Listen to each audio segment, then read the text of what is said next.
ನೋಡಿದರೆ ಬೆಕ್ಕ ಬೆರಗಾಗುವಿರಿ. ನಿಮ್ಮ ಕಾಲದಲ್ಲೇ ನಾನೊಂದು ಕಾರ್ಯವನ್ನು ಮಾಡುವೆನು, ಅದನ್ನು ಕುರಿತು ನೀವು ಕಿವಿಯಾರೆ ಕೇಳಿದರೂ ನೀವು ನಂಬುವುದಿಲ್ಲ.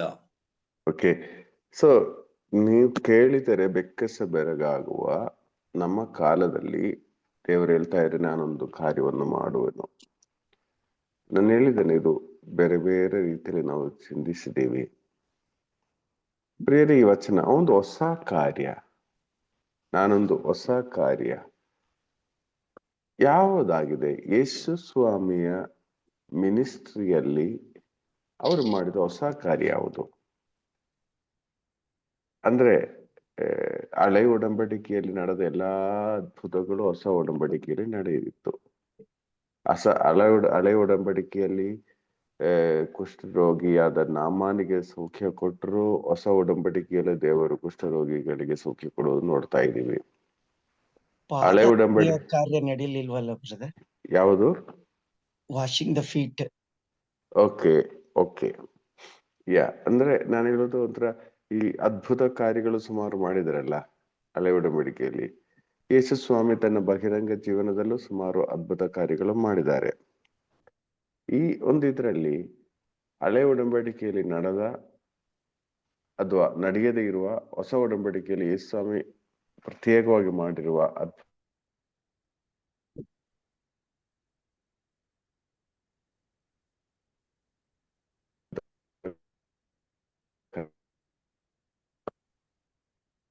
ಕೇಳಿಸ್ತಾ ಇಲ್ಲ.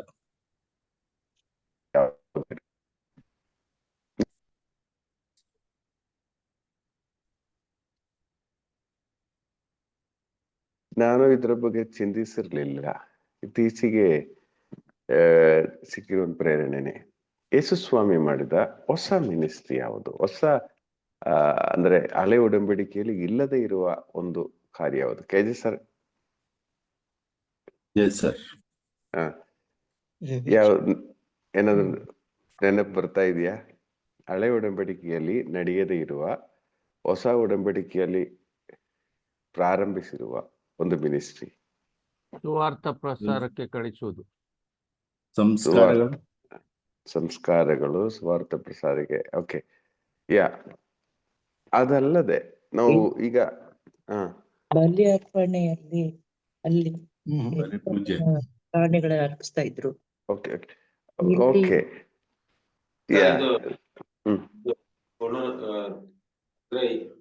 ಸುವಾರ್ತೆಗಾಗಿ ತನ್ನನ್ನೇ ಬರೆದು ಮಾಡಿಕೊಂಡು ಪುನರುತ್ಥಾನರಾಗಿರೋದು ಸರ್ ಅಂತ ಅನಿಸ್ತದೆ. ಓಕೆ, ಯಾ, ಅದೆಲ್ಲ ನಾನು ನಿಮಗೆ ಹೇಳೋದು ಒಂದು ಹೊಸ ಒಂದು ಕಾರ್ಯ. ಸಿಂಪಲ್ ಆಗಿದೆ. ಇದೆಲ್ಲ ಸ್ವಲ್ಪ ಹೈಯರ್ ಆಗಿ ನಮ್ಗೆ ಈ ಸಮಯ ಬಂದಿರೋದೇ ಅದಕ್ಕಾಗಿನೇ. ಆದ್ರೆ ಇದು ಸಹ ಅದಕ್ಕಾಗಿ ಏನೇ ಈ ಸಮಯ ಬಂದಿರೋದು. ಅದರ ಬಗ್ಗೆ ಇವತ್ತು ನಾವು ಧ್ಯಾನಿಸಲು ಹೋಗ್ತಾ ಇದ್ದೇವೆ. ಮಾರ್ಕನ ಶುಭ ಸಂದೇಶದಲ್ಲಿ 1ನೇ ಅಧ್ಯಾಯ 21ನೇ ವಾಕ್ಯ.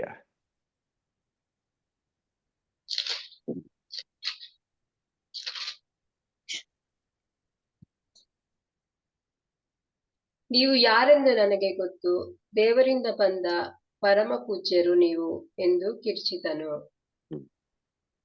ಆದರೆ ಯೇಸು ಸ್ವಾಮಿ ಅವರನ್ನು ಗದರಿಸಿ, ಸುಮ್ಮನಿರು, ಇವನನ್ನು ಬಿಟ್ಟು ತೊಲಗು ಎಂದು ಆ ದೆವ್ವಕ್ಕೆ ಆಜ್ಞಾಪಿಸಿದರು. ದೆವ್ವವು ಆ ಮನುಷ್ಯನನ್ನು ಒದ್ದಾಡಿಸಿ ಗಟ್ಟಿಯಾಗಿ ಕಿರಿಚುತ್ತಾ ಅವನನ್ನು ಬಿಟ್ಟು ಹೋಯಿತು.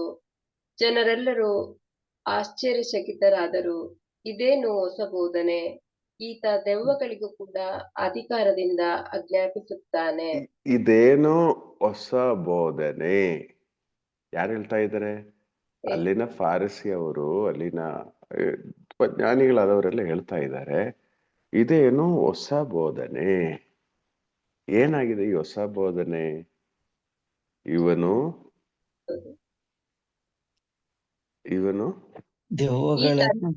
ಕೂಡ ಅಧಿಕಾರದಿಂದ ಆಜ್ಞಾಪಿಸುತ್ತಾ ಇದ್ದಾರೆ. ಪ್ರಿಯರೇ, ಹಳೆ ಒಡಂಬಡಿಕೆಯಲ್ಲಿ 46 ಬುಕ್ಗಳಲ್ಲಿ ಎಲ್ಲಾದ್ರೂ ಒಂದ್ ಕಡೆ ದೆವ್ವಗಳನ್ನು ಬಿಡಿಸುವ ಒಂದು ಮಿನಿಸ್ಟ್ರಿ ನೀವೆಲ್ಲಾದ್ರೂ ನೋಡಿದ್ದೀರಾ? ಅಯ್ಯೋ ನೋಡಿ, ಎಲ್ಲಾದ್ರೂ ಇದೆಯಾ? ನಾನು ಹುಡುಕಿ ನೋಡಿದ್ದೇನೆ, ನನಗೆಲ್ಲೂ ಸಿಕ್ಕಿಲ್ಲ. ದೆವ್ವಗಳನ್ನು ಬಿಡಿಸುವ ದೆವ್ವಗಳನ್ನು ಓಡಿಸುವ ಒಂದು ಮಿನಿಸ್ಟ್ರಿ ಹಳೆ ಒಡಂಬಡಿಕೆಯಲ್ಲಿ ದೇವಸೇವಕರಾಗಲಿ ಪ್ರವಾದಿಗಳಾಗಲಿ ಯಾರು ಮಾಡುವುದು ನಾವು ನೋಡ್ತಾ ಇಲ್ಲ. ಅರ್ಥ ಆಯ್ತಲ್ಲ?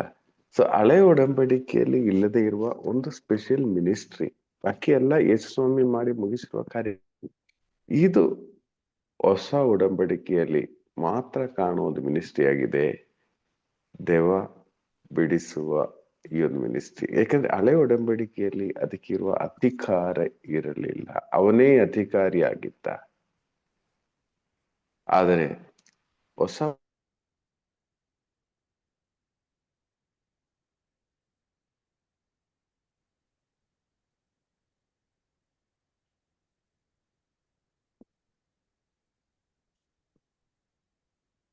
ಕೇಳ್ತಾ ಇಲ್ಲ.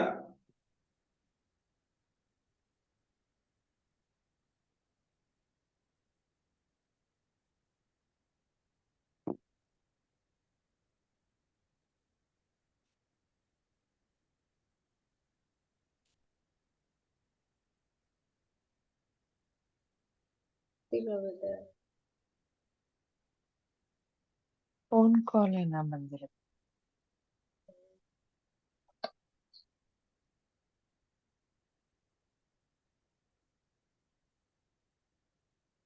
ಓಕೆ, ನೋಡಿ ಇದು ಮತ್ತೆ ಡಿಸ್ಟರ್ಬೆನ್ಸ್ ಆಗಿ ಅವೇ ಕಾರ್ಯ ಸಾಧಿಸ್ತಾ ಇದ್ದ.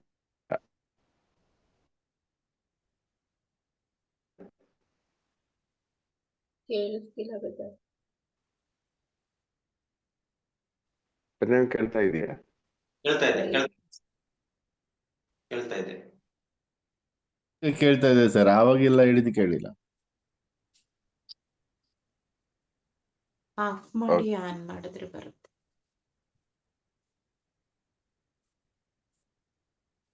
ಮತ್ತೆ ನಿಮ್ದು ವಾಯ್ಸ್ ಕೇಳ್ತಾ ಇಲ್ಲ. ವಾಯ್ಸ್ ಕೇಳಿಸ್ತಾ ಇಲ್ಲ ಮಾಸ್ಟರ್.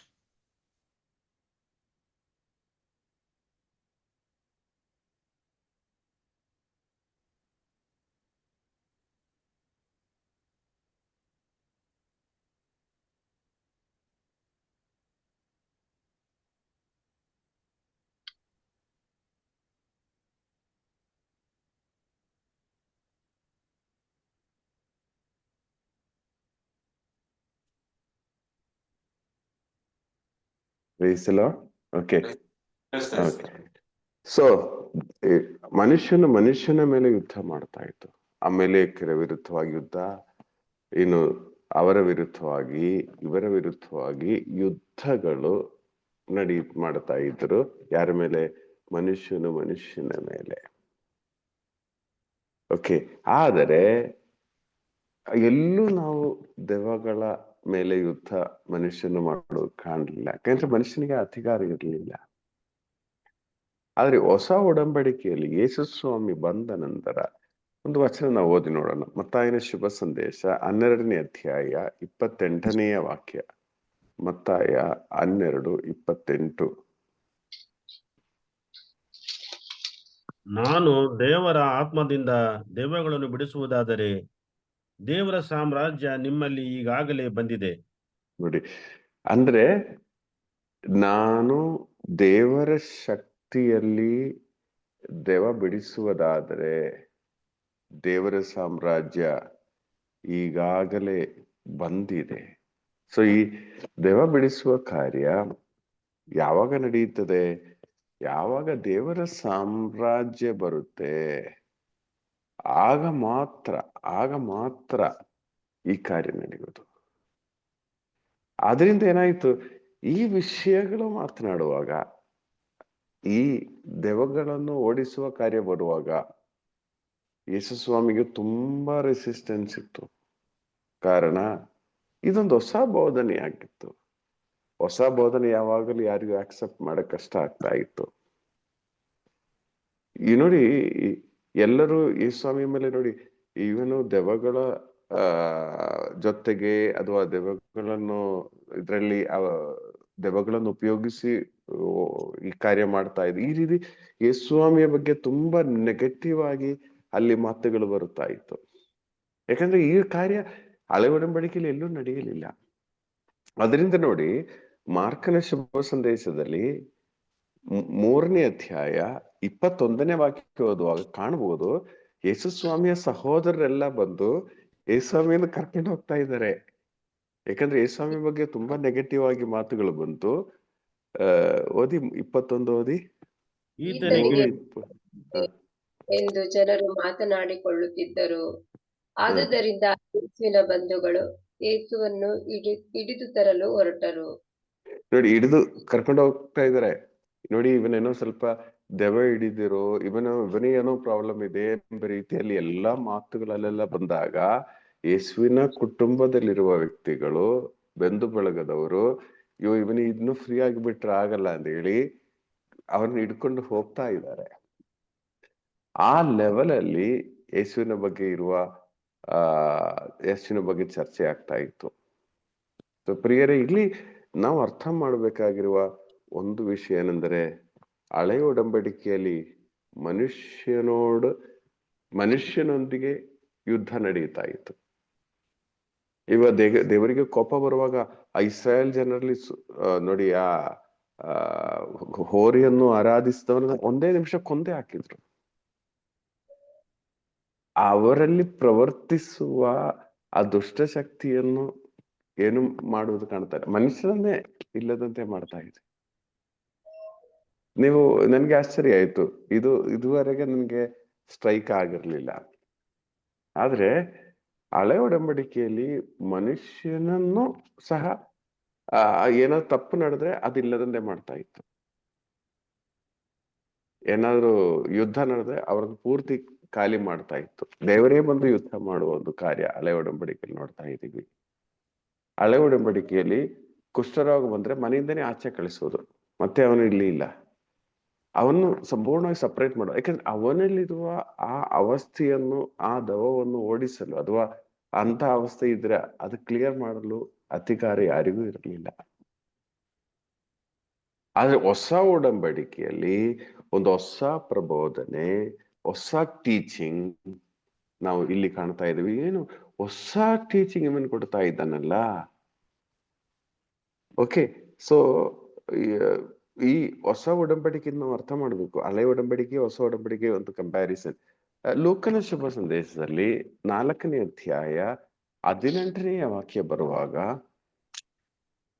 ದೇವರಾತ್ಮ ನನ್ನ ಮೇಲಿದೆ, ದೀನ ದಲಿತರಿಗೆ ಶುಭ ಸಂದೇಶವನ್ನು ಬೋಧಿಸಲೆಂದು ಅವರೆನ್ನನ್ನು ಅಭಿಷೇಕಿಸಿದ್ದಾರೆ. ಪ್ರಿಯರೇ, ಇದು ಯೇಸುಸ್ವಾಮಿಯ ಮೊದಲನೆಯ ಬೋಧನೆ. ಇದು ಯೆಶಾಯ ಪ್ರವಾದಿ ಬರೆದಿರುವ ಬೋಧನೆ ಆಗಿದೆ. ನಾನು ಯಾಕೆ ಹೇಳಿದ್ರೆ, ಹಳೆ ಒಡಂಬಡಿಕೆ ಹೊಸ ಒಡಂಬಡಿಕೆ ಇದು ಕಂಪೇರ್ ಮಾಡುವಾಗ ಯೆಶಾಯ ಪ್ರವಾದಿ 61ನೇ ಅಧ್ಯಾಯ 1-2 ವಚನಗಳು ಇದೇ ಆಗಿದೆ. ಇದು ಒಂದು ಓದಿ ನಾವು ಒಂದು ಕಂಪೇರ್ ಮಾಡ್ಬೇಕು. ಯೆಶಾಯ ಪ್ರವಾದಿ 61:1-2 ಓದಿ. ನನ್ನ ಮೇಲಿದೆ ಸರ್ವೇಶ್ವರ ಸ್ವಾಮಿಯ ಆತ್ಮ, ನನಗೆ ಅಭಿಷೇಕ ಮಾಡಿ ಕಳುಹಿಸಿಹನು ಆತ. ದಲಿತರಿಗೆ ಶುಭ ಸಂದೇಶ ಬೋಧಿಸಲೆಂದು, ಮನನೊಂದವರನ್ನು ಸಂತೈಸಿ ಗುಣಪಡಿಸಲೆಂದು, ಬಂಧಿತರಿಗೆ ಬಿಡುಗಡೆಯನ್ನು ಪ್ರಕಟಿಸಲೆಂದು, ಸರಿಯಾಳುಗಳಿಗೆ ಬಂದ ವಿಮುಕ್ತಿಯಾಗುವುದನು. ಸರ್ವೇಶ್ವರ ಸ್ವಾಮಿಯ ಅನುಗ್ರಹದ ವರ್ಷವನ್ನು ನಮ್ಮ ದೇವರು ಮುಯಿ ತೀರಿಸುವ ದಿನವನ್ನು ಘೋಷಿಸಲೆಂದು. ನಮ್ಮ ದೇವರು ಮೊಯ್ ತೀರಿಸುವ ದಿನವನ್ನು ಘೋಷಿಸಲೆಂದು ನಾನು ಬಂದಿದ್ದೇನೆ. ಅದು ಯಾರು ಬರೆದಿರೋದು? ಯೆಶಾಯ ಪ್ರವಾದಿ. ಯೇಸುಸ್ವಾಮಿ ದೇವಾಲಯಕ್ಕೆ ಬಂದಾಗ ಇದೇ ಬುಕ್ ತಗೊಂಡು ಓಪನ್ ಮಾಡಿ ಓದ್ತಾ ಇದ್ದಾರೆ. ಅದು ಲೂಕ 18ರಲ್ಲಿ ಓದುವಾಗ, ಮತ್ತೊಮ್ಮೆ ಲೂಕ 18ಗೆ ಬನ್ನಿ. ಲೂಕ 4:18ಗೆ. ದೇವರ ಆತ್ಮ ನನ್ನ ಮೇಲಿದೆ, ದೀನ ದಲಿತರಿಗೆ ಶುಭ ಸಂದೇಶವನ್ನು ಬೋಧಿಸಲೆಂದು ಅವರನ್ನು ಅಭಿಷೇಕಿಸಿದ್ದಾರೆ. ಬಂಧಿತರಿಗೆ ಬಿಡುಗಡೆಯನ್ನು, ಇನ್ನು ಅಂಧರಿಗೆ ದೃಷ್ಟಿದಾನ ಪ್ರಕಟಿಸಲು, ಶೋಷಿತರಿಗೆ ಸ್ವಾತಂತ್ರ್ಯವನ್ನು ನೀಡಲು, ದೇವರು ತಮ್ಮ ಜನತೆಯನ್ನು ಉದ್ಧರಿಸುವ ಕಾಲ ಬಂತೆಂದು ಸಾರಲು ಅವರು ನನ್ನನ್ನು ಕಳುಹಿಸಿದ್ದಾರೆ. ಇದು ನೋಡಿ, ಇದೆರಡು ನೋಡುವಾಗ ಹಳೆ ಒಡಂಬಡಿಕೆಯಲ್ಲಿ ಯಾವುದೋ ಒಂದು ಇಲ್ಲಿ ಮಿಸ್ ಆಗಿದೆ. ಯಾವ್ದು ಮಿಸ್ ಆಗಿದೆ?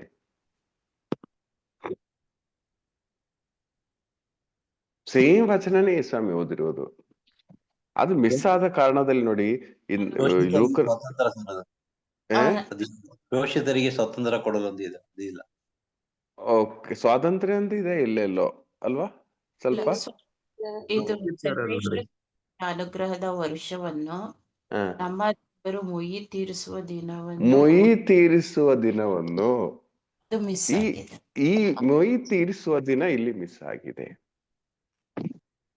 ಅಂದ್ರೆ ಅನ್ಯ ಜನಾಂಗಗಳಿಗೆ ಮೊಯಿ ತೀರಿಸುವ ಆ ವಿಷಯ, ಅಂದ್ರೆ ಹಳೆ ಒಡಂಬಡಿಕೆಯಲ್ಲಿ ಆ ಶತ್ರುಗಳನ್ನು ತೀರಿಸುವುದು. ಆದ್ರೆ ಹೊಸ ಒಡಂಬಡಿಕೆಯಲ್ಲಿ ಶತ್ರುಗಳೇ ಇಲ್ಲ, ಮನುಷ್ಯನ ಶತ್ರುಗಳಲ್ಲ. ಪ್ರಿಯರೇ, ಈ ಒಂದು ಸತ್ಯ ನಾವು ಅರ್ಥ ಮಾಡಬೇಕು. ನಮ್ಗೆ ಮನುಷ್ಯರ ಶತ್ರುಗಳಾಗಿದ್ದೀವಿ. ಅದು ಹಳೆ ಒಡಂಬಡಿಕೆಯಲ್ಲಿ ಮನುಷ್ಯರು ಆ ಶತ್ರುಗಳಿಗೆ ಮೊಯ್ ತೀರಿಸುವ ಕಾರ್ಯ ನಡೀತಾ ಇದೆ. ನೋಡಿ, ಯೇಸ್ವಾಮಿ ಅದೇ ಬುಕ್ ತಗೊಂಡು ಓದುವಾಗ ಯಾಕೆ ಆ ಪದ ಓದಿಲ್ಲ? ಕೆಜೆ ಸರ್, ನೀವೇನ್ ಹೇಳ್ತೀರಾ?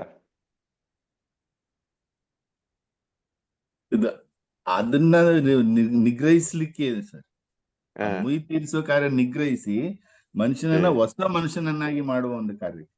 ಅಂದ್ರೆ ಈ ಶತ್ರುತ್ವವನ್ನು ತರುವ ಸೈತಾನನನ್ನು ಓಡಿಸಲು ಯೇಸು ಬಂದಿದ್ದಾರೆ. ಮನುಷ್ಯನನ್ನು ಓಡಿಸುವುದಕ್ಕಲ್ಲ, ಮನುಷ್ಯನ ಮೇಲೆ ಶತ್ರುತ್ವವನ್ನು ತೀರಿಸುವುದಕ್ಕಲ್ಲ, ಆ ಶತ್ರುತ್ವವನ್ನು ಉಂಟು ಮಾಡುವ ಸೈತಾನನ ಮೇಲೆ ಅಧಿಕಾರ ಸ್ಥಾಪಿಸಲು ಯೇಸು ಬಂದಿದ್ದಾರೆ. ಆದ್ರೆ ನಾವೇನ್ ಮಾಡ್ತೀವಿ?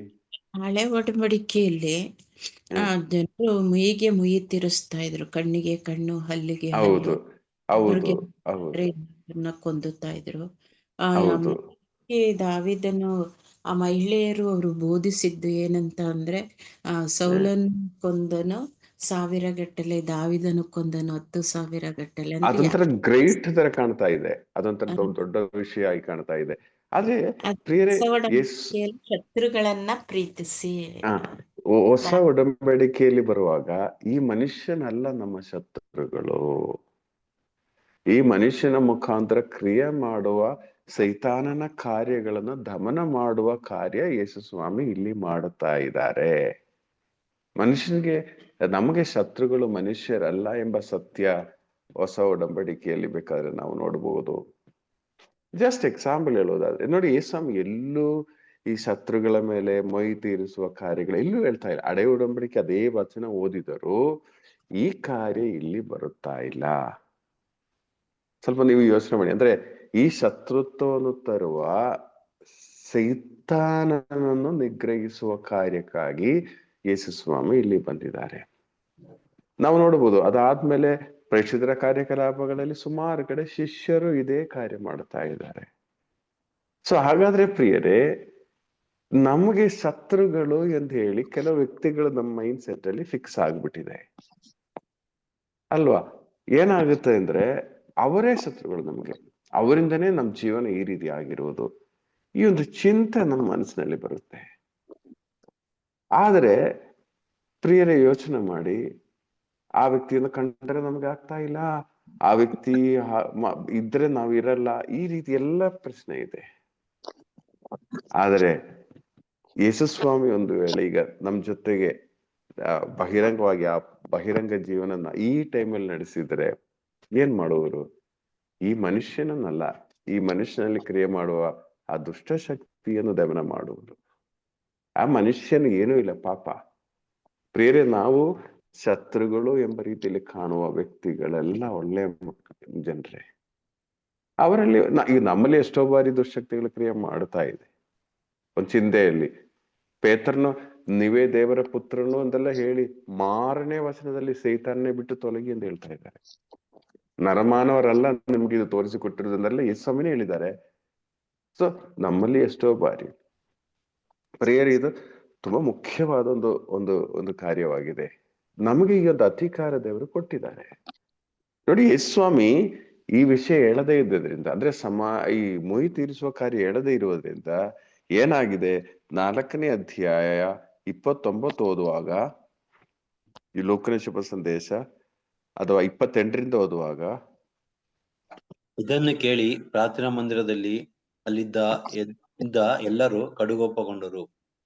ಯೇಸುವನ್ನು ಆ ಊರಿನ ಹೊರಕ್ಕೆ ಎಳೆದುಕೊಂಡು ತಮ್ಮ ಊರಿದ್ದ ಗುಡ್ಡದ ತುದಿಗೆ ಕೊಂಡೊಯ್ದು ಅಲ್ಲಿಂದ ಅವರನ್ನು ಕೆಳಗೆ ಬೇಕೆಂದಿದ್ದರು. ನೋಡಿ, ಇದರ ಎಕ್ಸ್ಪ್ಲನೇಷನ್ ಕೃತ್ಯವಾಗಿ ಓದುವಾಗ ಕಾಣಬಹುದು. ಮೊಯ್ ತೀರಿಸುವ ಕಾರ್ಯ ಯೇಸು ಸ್ವಾಮಿ ಓದಿಲ್ಲಲ್ಲ, ಇವರಿಗೆಲ್ಲ ಬೈ ಹಾರ್ಟ್ ಆಗಿದೆ ಈ ವಚನ, ಹಳೆ ಒಡಂಬಡಿಕೆ. ಇವರು ನೋಡುವಾಗ ಈ ಒಂದು ವಚನ ಅವರು ಓದ್ತಾ ಇಲ್ಲ.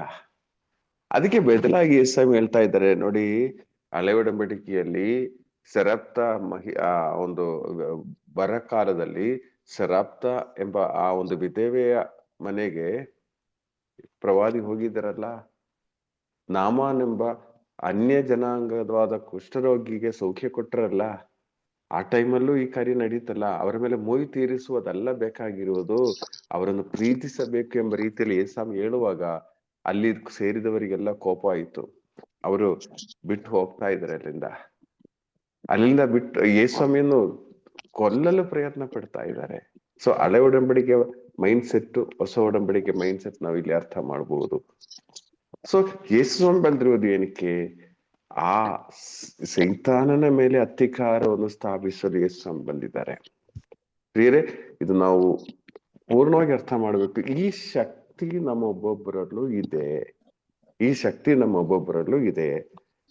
ನೋಡಿ, ಯೇಸು ಸ್ವಾಮಿಗನ್ನು ತೋರಿಸಿಕೊಟ್ಟ ಯೂದನು, ಯೇಸು ಸ್ವಾಮಿಗೆ ಚೆನ್ನಾಗಿ ಗೊತ್ತಿತ್ತು ಯೂದನು ಎಂಥವ್ರು ಎಂದು ಹೇಳಿ. ಆದ್ರೆ ನೀವು ಪೂರ್ತಿ ವಚನ ಓದುವಾಗ ಎಲ್ಲಾದ್ರೂ ಯೂದನನ್ನು ಶತ್ರುವಾಗಿ ಕಾಣೋದು ನೋಡ್ತಾ ಇದ್ದೀರಾ? ಶಶಿಕಲಾ ಸಿಸ್ಟರ್, ಫೈನಾನ್ಸ್ ಮಿನಿಸ್ಟರ್ ಇದ್ದ ಬ್ರದರ್. ಅವನಿಗೆ ಆ ಮಿನಿಸ್ಟ್ರಿನೂ ಕೊಟ್ರು. ಎಲ್ಲೂ ಯೂದನ ನೋಡಿ, ಒಂದು ವಚನ ನಾವು ಬೇರೆ ಶಿಷ್ಯರಿಗೆ ಹತ್ರನು ಇವ್ ನಿಂತೇವನು ಅದು ಇದು ಅಂತ ಹೇಳಿ ಅವನ ಇದೇ ಮಾಡಿಲ್ಲ. ಒಂದು ಮಾತು ಹೇಳಿಲ್ಲ. ಒಳಗಡೆ ಅವ್ರು ಗ್ರೂಪ್ ರೆಡಿ ಮಾಡಿಲ್ಲ. ನೋಡಿ, ಯೂದನ್ನ ಕೇರ್ಫುಲ್ ಆಗಿರ್ಬೇಕು, ಅವನ್ ನಮ್ಗೆ ಪ್ರಾಬ್ಲಮ್ ಮಾಡ್ತಾನೆ, ಈ ರೀತಿ ಒಂದು ಮಾತು ಹೇಳಿಲ್ಲ ಅಲ್ವಾ?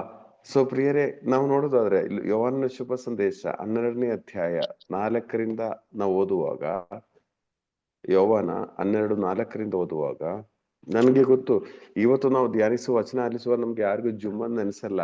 ಇದು ತುಂಬಾ ಪ್ರಾಕ್ಟಿಕಲ್ ಆಗಿರೋ ಒಂದು ವಿಷಯನೇ ಆಗಿದೆ. ಯೋಹಾನ 12:4 ಓದುವಾಗ, ಯೇಸುವನ್ನು ಹಿಡಿದು ಕೊಡದಿದ್ದ ಹಾಗೂ ಶಿಷ್ಯರಲ್ಲಿ ಒಬ್ಬನಾಗಿದ್ದ ಇಸ್ಕರಿಯೋತ ಯೋಧನು ಈ ಸುಗಂಧ ತೈಲವನ್ನು 300 ದಿನಾರಿ ನಾಣ್ಯಗಳಿಗೆ ಮಾರಿ ಬಂದ ಹಣವನ್ನು ಬಡಬಗ್ಗರಿಗೆ ಕೊಡಬಹುದಿತ್ತಲ್ಲ ಎಂದನು. ಬಡವರ ಚಿಂತನೆಯಿಂದೇನು ಅವನು ಹೀಗೆ ಹೇಳಲಿಲ್ಲ. ತನ್ನ ವಶದಲ್ಲಿ ಇಡಲಾಗಿದ್ದ ಹಣದ ಚೀಲದಿಂದ ಸ್ವಂತ ಉಪಯೋಗಕ್ಕಾಗಿ ಬಳಸುತ್ತಿದ್ದ ಕಳ್ಳ ಅವನು. ಆಗ ಯೇಸು ಆಕೆ ಗೊಡವೆಗೆ, ನಿನಗೆ ಬೇಡ, ನನ್ನ ಶವ ಸಂಸ್ಕಾರಕ್ಕಾಗಿ ದಿನಕ್ಕಾಗಿ ಆಕೆ ಅದನ್ನು ಇಟ್ಟುಕೊಳ್ಳಲಿ. ಬಡಬಗ್ಗರು ನಿಮ್ಮ ಬಳಿ ಯಾವಾಗಲೂ ಇರುತ್ತಾರೆ, ಆದರೆ ನಾನು ಯಾವಾಗಲೂ ನಿಮ್ಮ ಬಳಿ ಇರುವುದಿಲ್ಲ ಎಂದರು. ಪರಿಣಾಮ ನಿಮ್ಗೆ ಒಂದ್ ವೇಳೆ ನಿಮ್ ಜೊತೆಗೆ ನಿಮ್ ಕೋರ್ ಟೀಮ್ ಅಲ್ಲಿ ಇರೋ ಒಂದು ವ್ಯಕ್ತಿ ಈ ಯೂದನ ತರ ಇದೆ ಅಂತ ಇಟ್ಕೊಳ್ಳೋಣ. ಓಕೆ, ಈಗ ಅವನ್ ಈ ತರ ಒಂದು ಡೈಲಾಗ್ ಬಿಟ್ಟಿದೆ, ಇದು ಯಾಕೆ ಇಷ್ಟೊಂದು ಸುಮ್ನೆ ಖರ್ಚು ಮಾಡ್ಬೇಕು, ಇದು ಮಾರಿದ್ರೆ ಎಷ್ಟು ಬಡವರಿಗೆ ಕೊಡಬಹುದು ಅಂತ ಡೈಲಾಗ್ ಬಂದ್ರೆ ನೀವೇನೆಲ್ಲ ಮಾತಾಡುವರು, ನೀವೇನೆಲ್ಲ ಕಾರ್ಯ ಮಾಡುವರು? ಈಗ ಬರ್ತಾ ಇದೆಯಲ್ಲ, ಬಿಡಿ ಕೊಡೋಣ, ಈಗ ಕೊಡ್ತಾರೆ ಕೊಡೋಣ, ದೇವ್ರು ಕೊಡ್ತಾರೆ ಕೊಡೋಣ ಬಿಡಿ, ಏನೇನ್ ತೊಂದ್ರೆ ಇಲ್ಲ, ಬಡವ್ರು ಕೊಡೋದು ಏನ್ ತೊಂದ್ರೆ ಇಲ್ಲ ರೀತಿಯಲ್ಲಿ ಹೇಳ್ತಾನೆ ಸರ್. ಆಗಲ್ಲ. ಈಗ ಯೇಸು ಸ್ವಾಮಿಗೆ ಆ ಒಂದು ತೈಲವನ್ನು ಹಾಕ್ತಾ ಇದ್ದಾರೆ. ಯೂದ ಹೇಳ್ತಾ ಇದ್ದಾನೆ, ಈ ತೈಲ ಇಷ್ಟು ವೇಸ್ಟ್ ಮಾಡೋದಕ್ಕಿಂತ ಬಡಬಗ್ಗರಿಗೆ ಕೊಡ್ಬೋದಿತ್ತಲ್ಲ ಅಂತ ಹೇಳಿ ಕಮೆಂಟ್ ಹೇಳ್ತಾ ಇದ್ದಾರೆ. ಓಕೆ, ನಮ್ಗೆ ಗೊತ್ತು ಯೂದನ ಮೈಂಡ್ ಸೆಟ್ ಪೂರ್ತಿ. ಓಕೆ ದಯಾಳ್, ನೀವಾಗಿದ್ರೆ ಆ ಒಂದು ಗ್ರೂಪ್ ಅಲ್ಲಿ ನೀವು ಲೀಡರ್, ನೀವು ಯಾವ ರೀತಿ ವರ್ತಿಸುವರು? ಅಯ್ಯೋ, ನಿನ್ಗೆ ಯಾಕೆ ಬೇಕಪ್ಪ ಖರ್ಚು, ಕೊಡೋರು ಯಾರೋ ನಾವು ಮಾಡ್ತಾ ಇದೀವಿ, ನೀನ್ ಯಾಕೆ ಕೇಳಕ್, ಸುಮ್ಮನೆ ಬಾಯಿ ಮುಚ್ಕೊಂಡು. ಅದೊಂದು. ಇನ್ನು ಆಮೇಲೆ ಅವನ ಫೈನಾನ್ಸ್ ಇದನ್ನೇ ಕಿತ್ತು ಬೇರೆಯವ್ರು ಕೊಟ್ಬಿಡ್ತಾ ಇದ್ದ. ಅಲ್ಲಲ್ಲ, ಯೇಸು ಹೇಳುದು ಬಹಿರಂಗವಾಗಿ ಏನೋ ಮಾಡದೇ ಇದ್ರು, ನಾವಾಗಿದ್ರೆ ಯೇಸುವಿನ ಸ್ಥಾನದಲ್ಲಿ ಇಲ್ಲಿ ಗ್ರೂಪ್ ಅಲ್ಲಿ ಕೋರ್ ಟೀಮ್ ಅಲ್ಲಿ ನೋಡಿ, ಇವನ್ ಮಾತಾಡೋ ಸ್ಟೈಲ್ ನೋಡಿ, ಈಗೇನೋ ಮಾತಾಡೋದು, ಇದೆಲ್ಲ ಇವನಿಗೆ ತಿನ್ನಕ್ಕೇನೆ, ಸುಮ್ಮನೆ ಏನಲ್ಲ ಇವನ್ ಮಾತಾಡೋದು, ನಮ್ಮ ಜನರ ಮೇಲಿರೋ ಪ್ರೀತಿ ನೋಡಿ, ಈ ಮಾತುಗಳೆಲ್ಲ ಎಷ್ಟು ಡಿಸ್ಕಷನ್ ಅಲ್ಲಿ ನಡೀತಾ ಇತ್ತು. ಆದರೆ ವಚನದಲ್ಲಿ ಎಲ್ಲೂ ನಾವು ಕಾಣ್ತಾ ಇಲ್ಲ ಯೂತನ ವಿರುದ್ಧವಾದ ಒಂದು ಡಿಸ್ಕಷನ್. ಯಾಕೆ ನಮ್ಗೆ ಒಂದು ಕೋರ್ಟಿ ಮೀಟಿಂಗ್ ಮುಗಿಸಿ, ಕೋರ್ಟಿ ಮೀಟಿಂಗ್ 1 hour ಆದ್ರೆ ಅದರ ಸೈಡ್ ಎಫೆಕ್ಟ್ ಇನ್ನೊಂದು 3-4 ಗಂಟೆ ಅದ್ರ ಮೇಲೆ ಡಿಸ್ಕಸ್ ಮಾಡಿ, ಆ ವ್ಯಕ್ತಿ ಮಾತಾಡಿರೋದು, ಈ ವ್ಯಕ್ತಿ ಮಾತಾಡಿರೋದು, ಅದು ಹಾಗೆ, ಅದು ಸರಿ ಇಲ್ಲ ನೋಡಿ, ಅವನು ಹಾಗೇನೆ ಆಗಿರೋದು, ಅವನಿಗೆ ಈ ಒಂದು ಇನ್ಫ್ಲೂಯೆನ್ಸ್ ಇದೆ, ಈ ರೀತಿ ಎಷ್ಟು ನಾವು ಟೈಮ್ ವೇಸ್ಟ್ ಮಾಡೋರು. ಆದ್ರೆ ಯೇಸುಸ್ವಾಮಿಗೆ ಕ್ಲಿಯರ್ ಆಗಿ ಎಲ್ಲ ಗೊತ್ತಿದ್ದರು. ಒಂದು ನೆಗೆಟಿವ್ ಡಿಸ್ಕಷನ್ ಅಲ್ಲಿ ಕಾಣ್ತಾ ಇಲ್ಲ ಅಲ್ವಾ? ಸೊ ಪ್ರಿಯರೇ, ಹೊಸ ಒಡಂಬಡಿಕೆಯ ಮಿನಿಸ್ಟ್ರಿ ಅಂದ್ರೆ ಇದೇನೆ, ಕಲಹ ಇಲ್ಲ. ಈ ಕಲಹ ಎಂಟ್ರಿ ಆಗುವಾಗ ಪ್ರಾಬ್ಲಮ್ ಏನಂದ್ರೆ ಸೈತಾನಲ್ಲಿ ಆಕ್ಟಿವ್ ಆಗ್ತಾನೆ. ಎಲ್ಲಿ ಬೇಕಾದ್ರೆ ನೋಡಿ, ನಾವು ಒಂದೊಂದು ಶುಶ್ರೂಷಾ ಕಾರ್ಯಗಳು ನೋಡೋದಾದ್ರೆ ಅವ್ರು ಏನೇ ಮಾಡಿದ್ರು ಓಕೆ, ಏನೇ ಮಾಡಿದ್ರು ಇಟ್ಸ್ ಓಕೆ, ಏನೇ ಮಾಡಿದ್ರು ಇಟ್ಸ್ ಓಕೆ, ಈ ರೀತಿ ಹೋಗಿರೋ ಶುಶ್ರೂಷೆಗಳೆಲ್ಲ ಶಕ್ತವಾಗಿದೆ. ಎಲ್ಲಿ ಸ್ವಲ್ಪ ಫಿಟ್ಟಿಂಗ್ ಸ್ಟಾರ್ಟ್ ಮಾಡಿದೆ, ನಮ್ಗೆ ಕೋಪ ಆಯಿತು, ಅಲ್ಲೂ ಕೋಪ ಆಯಿತು, ಅಲ್ಲಿ ನಡೆದ ಮಿನಿಸ್ಟ್ರಿ ಎಲ್ಲ ನಮ್ಗೆ ಪೆಟ್ಟು ಆಯಿತು. ಪ್ರಿಯರೇ, ಅದರಿಂದ ಕೆಲವರಿದ್ದಾರೆ ನೋಡಿ, ವಚನ ಕೊಡುವಾಗ ಒಂದು ವ್ಯಕ್ತಿ ಬಂದ್ರು, ನಾನು ಏನೇ ಹೇಳಿದ್ರು ಅವರು ಅನುಸರಿಸುವುದಿಲ್ಲ, ನನ್ನ ಮೇಲೆ ಸ್ವಲ್ಪ ಬೇರೆ ರೀತಿಯಲ್ಲಿ ಮಾತಾಡಿದ್ದಾರೆ, ನಾನು ವಚನ ಕೊಡ್ತಾ ಇದ್ದೇನೆ, ಓ ಈ ವ್ಯಕ್ತಿ ಬಂದ್ರಾ, ಹಾಗಾದ್ರೆ ನೆಕ್ಸ್ಟ್ ನಾನು ವಚನ ಕೊಡೋದಿಲ್ಲ ಯಾರಿಗೆ?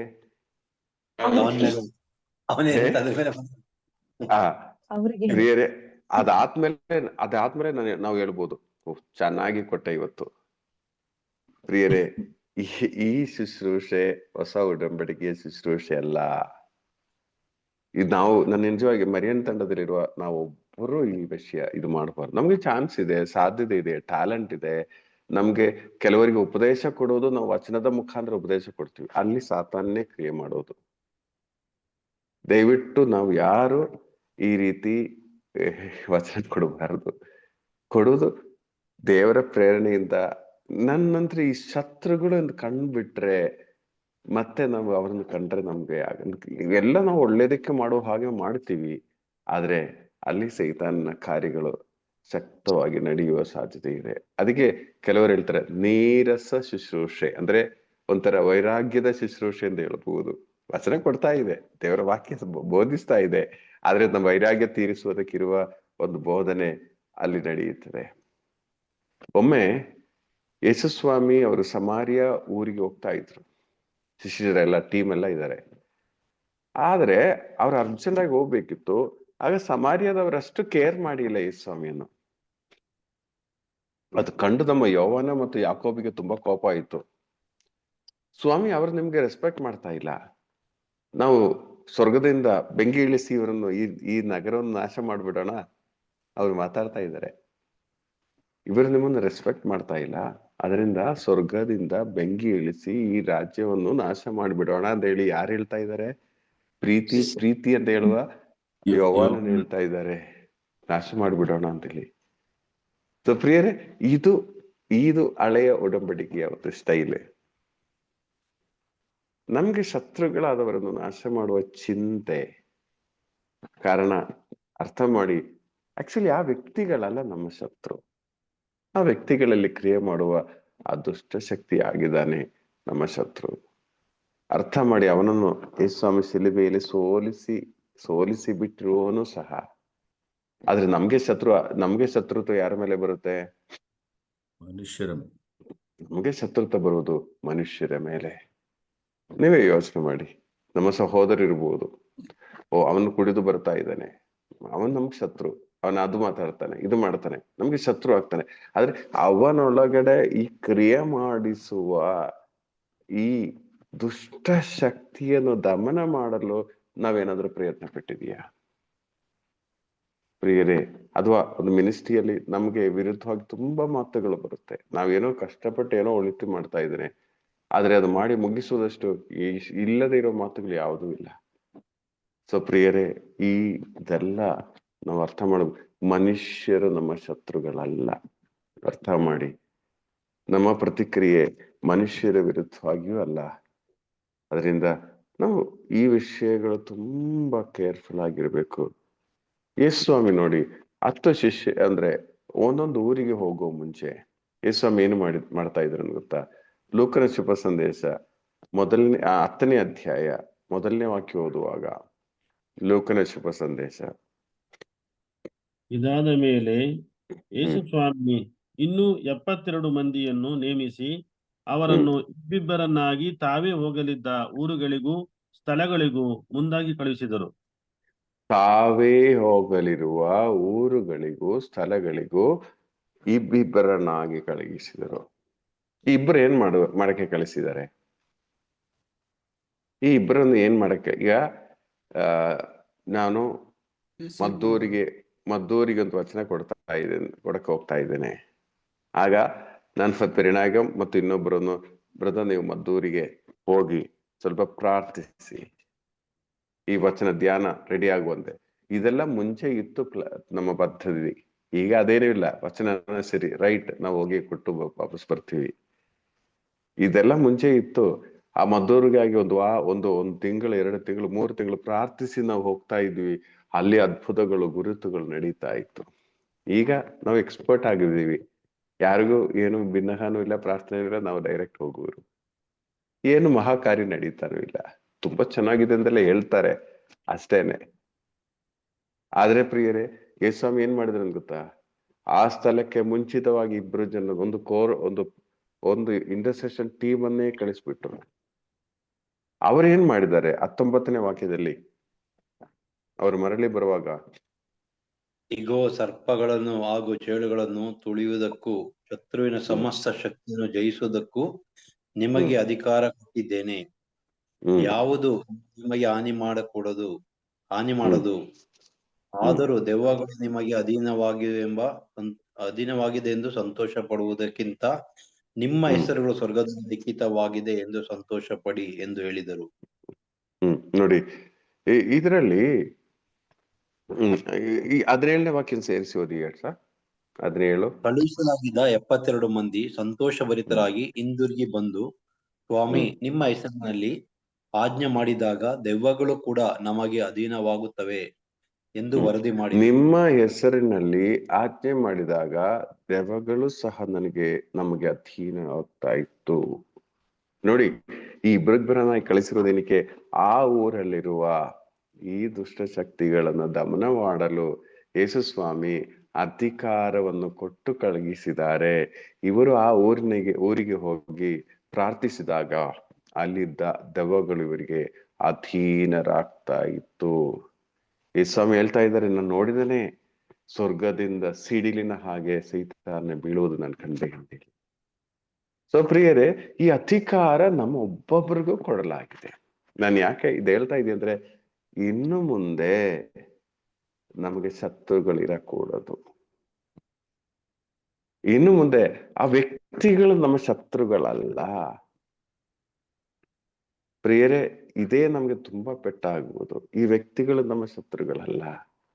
ಯಾರಾದ್ರೂ ಒಂಥರ ಮಾತಾಡುವಾಗ ನಮ್ಗೆ ಯಾವತ್ತಾದ್ರೂ ಬಂದಿದ್ಯಾ, ನೋಡಿ ಪಾಪ ಈ ವ್ಯಕ್ತಿ ಮುಖಾಂತರ ಅವನು ಕ್ರಿಯೆ ಮಾಡ್ತಾ ಇದೆ ಎಂಬ ಚಿಂತೆ ಬಂದಿದ್ಯಾ? ಇಲ್ಲ. ನೋಡಿ, ಇವನೀಗ ಮಾತಾಡ್ತಾ ಇದ್ದಾನೆ, ಇವನು ಅಲ್ದೇ ಇದ್ರು ಹೀಗೇನೆ, ಈ ರೀತಿ ನಾವು ಮಾತಾಡೋದು ಹೊರತು ಇವನ ಮುಖಾಂತರ ಆ ಒಂದು ದೆವ್ವ, ಆ ಒಂದು ದುಷ್ಟಶಕ್ತಿ ಕ್ರಿಯೆ ಮಾಡ್ತಾ ಇದ್ದಾನೆ. ಈಗ ನಾವೇನ್ ಮಾಡ್ಬೇಕು? ನಮ್ ಶತ್ರು ಯಾರು? ಆ ವ್ಯಕ್ತಿ ಅಲ್ಲ, ಆ ವ್ಯಕ್ತಿಯಲ್ಲಿರುವ ಆ ಒಂದು ದುಷ್ಟಶಕ್ತಿ. ಸೊ ನಾವೇನ್ ಮಾಡ್ಬೇಕು? ನಾವು ಆ ವ್ಯಕ್ತಿಯಲ್ಲಿರುವ ದುಷ್ಟಶಕ್ತಿಯನ್ನು ದಮನ ಮಾಡಬೇಕು. ಅದಕ್ಕಿರುವ ಅಧಿಕಾರ ನಮ್ಗೆ ಕೊಟ್ಟಿದ್ದಾರೆ ದೇವರು. ಈ ಇಬ್ಬಿಬ್ಬರಾಗಿ ಹೋಗಿ ಪ್ರಾರ್ಥಿಸಿದಾಗ ಸಿಡಿಲಿನ ಹಾಗೆ ಬಿಟ್ಟು ಹೋಗುವ ಅವಸ್ಥೆ ಬರೋದಾದ್ರೆ, ನಾವೊಬ್ಬೊಬ್ಬರು ಸ್ವರ್ಗ, ದೇವರ ಆಲಯ, ನಮ್ಮಲ್ಲಿ ಕ್ರಿಯೆ ಮಾಡುವ ಯಾವ್ದಾದ್ರೂ ಇಂಥ ವಸ್ತುಗಳಿದ್ರೆ ಸಿಡಿಲಿನ ಹಾಗೆ ನಮ್ಮಿಂದ ಬಿಟ್ಟು ಹೋಗುವುದು, ಅಥವಾ ನಾವು ಪ್ರಾರ್ಥಿಸುವ ವ್ಯಕ್ತಿಯಿಂದ ಬಿಟ್ಟು ಹೋಗುವುದು. ಈ ಅಧಿಕಾರ ನಮ್ಗಿದೆ ಪ್ರಿಯರೇ. ಇದು ನಾವು ಅರ್ಥ ಮಾಡ್ಬೇಕು. ಈ ಅಧಿಕಾರ ನಮಗಿದೆ. ನೋಡಿ, ಕೊಲೋಸದವರಿಗೆ ಬರೆದ ಪತ್ರ 2ನೇ ಅಧ್ಯಾಯ 5ನೇ ವಾಕ್ಯದಲ್ಲಿ,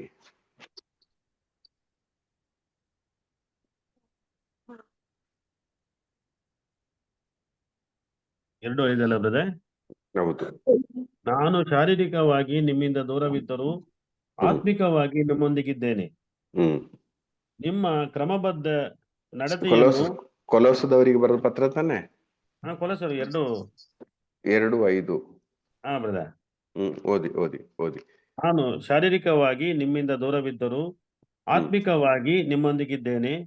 ನಿಮ್ಮ ಕ್ರಮಬದ್ಧ ನಡತೆಯನ್ನು ಕ್ರಿಸ್ತೇಸುವಿನಲ್ಲಿ ನಿಮಗಿರುವ ಸ್ಥಿರ ವಿಶ್ವಾಸವನ್ನು ನೋಡುವಾಗ ನನಗೆ ಅಮಿತಾನಂದವಾಗುತ್ತದೆ. ನೀವು ಕ್ರಿಸ್ತೇಸುವನ್ನು ಪ್ರಭುವಾಗಿ ಸ್ವೀಕರಿಸಿದುದರಿಂದ ಅವರೊಡನೆ ಐಕ್ಯತೆಯಿಂದ ಬಾಳಿರಿ. 15 ಓದಿ ಬ್ರದರ್. ಬಲಾಢ್ಯ ಒಡೆಯರನ್ನು ಅಧಿಕಾರಿಗಳನ್ನು ನಿರಾಯುಧರನ್ನಾಗಿ ಮಾಡಿ. ಬಲಾಢ್ಯ ಒಡೆಯರನ್ನು ಅಧಿಕಾರಿಗಳನ್ನು ನಿರಾಯುಧರನ್ನಾಗಿ ಯೇಸು ಸ್ವಾಮಿ ಮಾಡಿದ್ದಾರೆ. ಒಡೆಯರು ಅಂದ್ರೆ ಮನುಷ್ಯನ ಬಗ್ಗೆ ಅಲ್ಲ, ಈ ದುಷ್ಟ ಶಕ್ತಿಗಳನ್ನು ಯೇಸು ಸ್ವಾಮಿ ನಿರಾಯುಧರಾಗಿ ಮಾಡಿದ್ದಾರೆ. ಮುಂದುವರಿಸೋದಿ. ತಾವು ಗಳಿಸಿದ ಜಯದ ನಿಮಿತ್ತ ಜನರೆಲ್ಲರೂ ಮುಂದೆ ಶಿಲುಬೆಯ ವಿಜಯೋತ್ಸವದಲ್ಲಿ ಅವರನ್ನು ಸೆರೆಯಾಳುಗಳನ್ನಾಗಿ ಪ್ರದರ್ಶಿಸಿದ್ದಾರೆ. ನೋಡಿ, ಸೆರೆಯಾಳುಗಳಾಗ್ಬಿಟ್ಟಿದ್ದಾರೆ. ಈ ದುಷ್ಟ ಶಕ್ತಿಗಳು ಸೆರೆಯಾಳುಗಳಾಗ್ಬಿಟ್ಟಿದ್ದಾರೆ ಈ ಶಿಲುಬೆಯ ಜಯದ ಮುಖಾಂತರ. ಆದರೆ ನಾವೀಗಲೂ ಭಯ, ನಾವೀಗಲೂ ಆ ರಿಯಾಲಿಟಿ ಕಾಣ್ತಾ ಇಲ್ಲ. ಓಕೆ, ಸೊ ಅದರಿಂದ ಶಿಲುಬೆಯ ಜಯದ ಮುಖಾಂತರ ಯೇಸು ಸ್ವಾಮಿ ನಮಗೆ ಇವುಗಳ ಮೇಲೆ ಅಧಿಕಾರವನ್ನು ತಂದು ಕೊಟ್ಟಿದ್ದಾರೆ. ಪ್ರಿಯರೇ, ಈ ಅಧಿಕಾರವನ್ನು ನಾವು ಸ್ಥಾಪಿಸಬೇಕು. ಎಂದಿಗೂ ನೋಡಿ, ಒಂದು ದೈವ ಸೇವಕನು, ಒಂದು ಪ್ರಾರ್ಥನಾ ವೀರನು ಎಂದಿಗೂ ಯಾರ ಜೊತೆಗೂ ಕಲಹ ಪಡುವುದು, ಒಂಥರ ಗಲಾಟೆ ಮಾಡುವುದು, ಇದು ನೋಡಿ, ಈ ಗಲಾಟೆಯಲ್ಲಿ ಯಾರು ಕ್ರಿಯೆ ಮಾಡ್ತಾನೆ? ಸೈತಾನ್ ಕ್ರಿಯೆ ಮಾಡ್ತಾನೆ. ನೋಡಿ, ಈ ಮಾತುಗಳು ನೀವೇ ನೋಡಿ, ಗಾಡಿ ಹೋಗುವಾಗ ಸ್ವಲ್ಪ ನೀರು ಚೆಲ್ಲಿತ್ತು, ಏನಾಗ್ತದೆ ನಿಮ್ಗೆ? ಈಗ ಮಳೆ ಸೀಸನ್ ಏನಾಗ್ತದೆ ಶಶಿಕಲಾ ಸಿಸ್ಟರ್?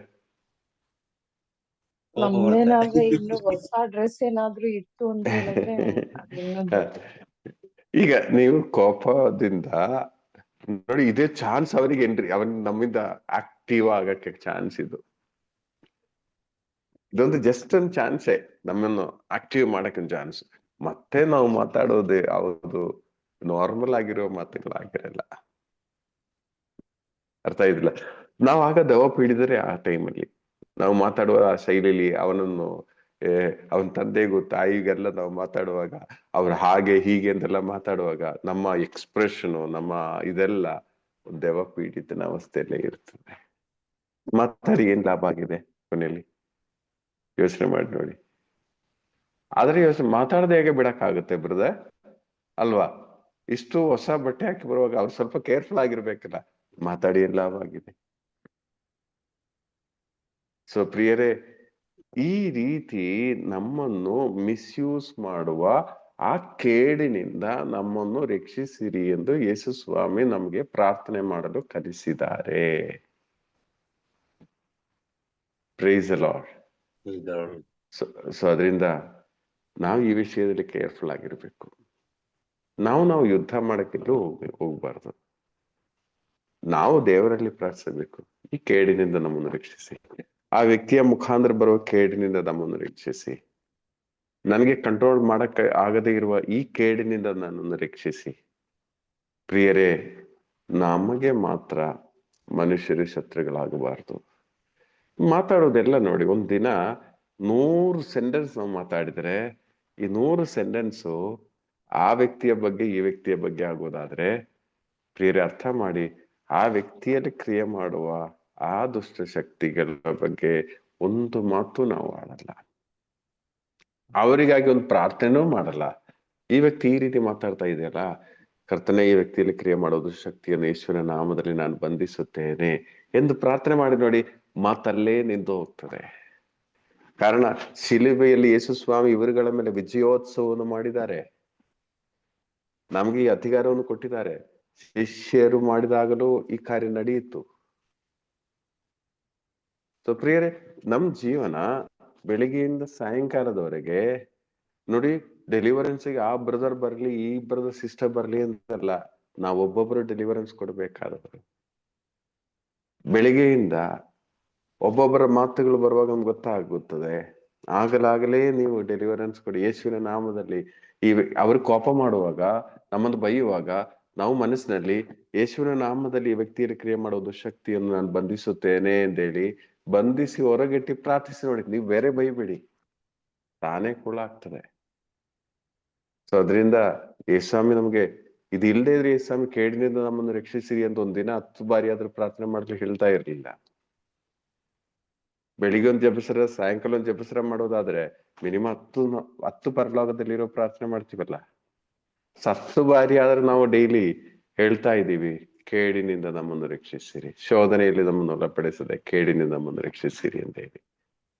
ಸೊ ಅದರಿಂದ ನಾವಿನ್ನು ಮೇಲೆ ಕೋಪ ಮಾಡ್ಬೇಕಾದ್ರಲ್ಲ, ನಾವಿನ್ನು ಮೇಲೆ ಡೆಲಿವರೆನ್ಸ್ ಮಾಡ್ಬೇಕಾಗಿರೋದು. ಅದು ಹೊಸ ಮಿನಿಸ್ಟ್ರಿ, ಅದು ಹೊಸ ಒಡಂಬಡಿಕೆಯ ಮಿನಿಸ್ಟ್ರಿ. ಅದು ಎಲ್ಲರಿಗೂ ಈ ಅಧಿಕಾರ ಕೊಟ್ಟಿದ್ದಾರೆ. ದೀಕ್ಷಾ ಸ್ನಾನವನ್ನು ಪಡೆದ ಎಲ್ರಿಗೂ ಅಧಿಕಾರ ಕೊಟ್ಟಿದ್ದಾರೆ. ಯಾರನ್ನು ಬಹಿರಂಗವಾಗಿ ಕೂದಲಿಗೆ ಹಿಡಿದು ಅದೆಲ್ಲ ಮಾಡ್ಬೇಕಾದ ಅಗತ್ಯ ಇಲ್ಲ. ಸೈಲೆಂಟ್ ಆಗಿ ನಿಮ್ಮ ಮನಸ್ಸಿನಲ್ಲಿ ಪ್ರಾರ್ಥಿಸಿ, ಅದು ಸಾಕು, ತಾನೇ ಬಿಟ್ಟು ಹೋಗ್ತದೆ. ಸೊ ಪ್ರಿಯರೇ, ಈ ಒಂದು ಪ್ರಾಸೆಸ್ ನಮ್ ಜೀವನದ ಒಂದು ಭಾಗ ಆಗ್ಬೇಕು. ನಮ್ಗೆ ಆಗ ಶತ್ರುಗಳೇ ಇಲ್ಲದೆ ಆಗ್ತದೆ. ಶತ್ರುಗಳೆಲ್ಲ ಕಾಮನ್ ಶತ್ರು. ಅದು ಅವನನ್ನು ಯೇಸ್ವಾಮಿ ಅವನ ಮೇಲೆ ಜಯೋತ್ಸವವನ್ನು ಮಾಡಿದ್ದಾರೆ, ಅವನನ್ನು ಸೋಲಿಸಿದ್ದಾರೆ. ಅದರಿಂದ ಅವನ ಇನ್ನೂ ಉಳಿದಿರುವ ಸ್ವಲ್ಪ ಆ ಒಂದು ಅವಸ್ಥೆ ನಾವು ಪ್ರಾರ್ಥಿಸಿ ಇಲ್ಲದಂತೆ ಮಾಡಬೇಕು. ಆಗ ನಮ್ಗೆ ಶತ್ರುಗಳಿಲ್ಲದಿರೋ ಒಂದು ಅವಸ್ಥೆ ಬರುತ್ತೆ. ಆಗ ನಮ್ಮ ಜೀವನ ಸ್ವರ್ಗದ ಜೀವನ ಆಗ್ತದೆ. Praise the Lord. KG sir. Praise the Lord sir. Praise the Lord Praise ಪ್ರಿಯರೇ. ಕಳೆದ ವಾರ ನನಗೆ ಮಿಸ್ ಆಯ್ತು. ಅದು ರೆಕಾರ್ಡನ್ನ ಸ್ವಲ್ಪ ಕೇಳಿಸ್ಕೊಂಡೆ, ಇನ್ನೂ ಪೂರ್ಣವಾಗಿ ಕೇಳಿಸ್ಕೊಂಡಿಲ್ಲ. ಸೊ ಅದು ಕಂಟಿನ್ಯೂಯೇಷನ್ ಸರ್. ಹೌದು. ಸೊ ಇದು ಯಾಕೋ ಸ್ವಲ್ಪ ಡಿಸ್ಟರ್ಬೆನ್ಸ್ ಆಯ್ತು ಪ್ರಾರಂಭದಲ್ಲಿ. ಸೊ ಹಾಗೆ ಮತ್ತೊಮ್ಮೆ ರೆಕಾರ್ಡನ್ನ ಸರಿಯಾಗಿ ನಾವು ನೋಡಿ ಅದನ್ನ ರೆಕ್ಟಿಫೈ ಮಾಡ್ಕೊಳ್ಳೋಣ.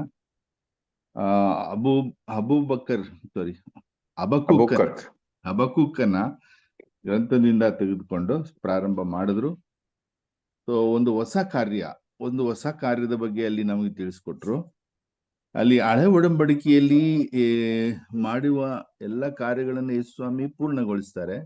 ಆದರೆ ಹೊಸ ಒಡಂಬಡಿಕೆಯಲ್ಲಿ ಒಂದು ಹೊಸ ಕಾರ್ಯವನ್ನು, ಹಳೆ ಒಡಂಬಡಿಕೆಯಲ್ಲಿ ಇಲ್ಲದಂತಹ ಹೊಸ ಒಡಂಬಡಿಕೆಯಲ್ಲಿ ಇರುವಂತ ಒಂದು ಕಾರ್ಯವನ್ನ ಯೇಸುಸ್ವಾಮಿ ನಮ್ಗೆ ತೋರಿಸ್ಕೊಡ್ತಾ ಇದ್ದಾರೆ. ಸೊ ಅದೇನಪ್ಪ ಅಂತ ಹೇಳಿದ್ರೆ, ದೆವ್ವಗಳನ್ನ ಓಡಿಸೋದು. ಅಂದ್ರೆ ಅಂದ್ರೆ ಹಳೆ ಒಡಂಬಡಿಕೆಯಲ್ಲಿ ಮನುಷ್ಯನ ಮೇಲೆ ಯುದ್ಧ ಮಾಡ್ತಾ ಇದ್ರು, ಮನುಷ್ಯನ ಮೇಲೆ ಸೆಡ್ ತೀರ್ಸ್ಕೊಳ್ತಾ ಇದ್ರು, ಮುಯಿ ತೀರ್ಸ್ಕೊಳ್ತಾ ಇದ್ರು, ಮನುಷ್ಯನನ್ನ ಇಲ್ಲದಾಗಿ ಮಾಡ್ತಾ ಇದ್ರು, ಯುದ್ಧದಲ್ಲಿ ಪೂರ್ಣವಾಗಿ ನಾಶ ಮಾಡ್ಬಿಡ್ತಾ ಇದ್ರು, ಇಲ್ಲ ಅವನನ್ನ ಹೊರಗೆ ಅಟ್ಟುಬಿಡ್ತಾ ಇದ್ರು. ಆದರೆ ಅವನಲ್ಲಿ ಕ್ರಿಯೆ ಮಾಡುತ್ತಿರುವ ಆ ಸೈತಾನ ಅಥವಾ ದುಷ್ಟ ಆತ್ಮನನ್ನ ಏನು ಮಾಡ್ತಾ ಇರ್ಲಿಲ್ಲ. ಯಾಕಂದ್ರೆ ಆ ಅಧಿಕಾರ ನಮ್ಗೆ ಮನುಷ್ಯರಿಗೆ ಇರ್ಲಿಲ್ಲ, ಮನುಷ್ಯರಿಗೆ ಸಾಧ್ಯವಾಗ್ತಾ ಇರ್ಲಿಲ್ಲ. ನಂತರ ಮತ್ತಾಯ 12:28 ಯೇಸುಸ್ವಾಮಿ ಹೇಳ್ತಾರೆ, ಅವರು ದೇವರ ಆತ್ಮನೇ ದೆವ್ವಗಳನ್ನ ಬಿಡಿಸ್ತಾರೆ. ಅಂದ್ರೆ ಒಂದು ಹೊಸ ಟೀಚಿಂಗು, ಒಂದು ಹೊಸ ಒಂದು ಕಾರ್ಯ ಅಲ್ಲಿ ಪ್ರಾರಂಭವಾಗ್ತದೆ. ಆಗ ಯಾರಿಗೂ ಅವ್ರಿಗೆ ಅದು ಇಷ್ಟ ಆಗೋದಿಲ್ಲ. ಒಂದು ಹೊಸ ಕಾರ್ಯವನ್ನ ಯೇಸುಸ್ವಾಮಿ ಬೋಧಿಸುವಾಗ, ಒಂದು ಹೊಸ ಕಾರ್ಯ ಮಾಡಿ ತಿಳಿಸುವಾಗ ಹೊಸದನ್ನ ಒಪ್ಕೊಳ್ಳಿಕ್ಕೆ ಅಲ್ಲಿ ಕಷ್ಟವಾಗ್ತದೆ.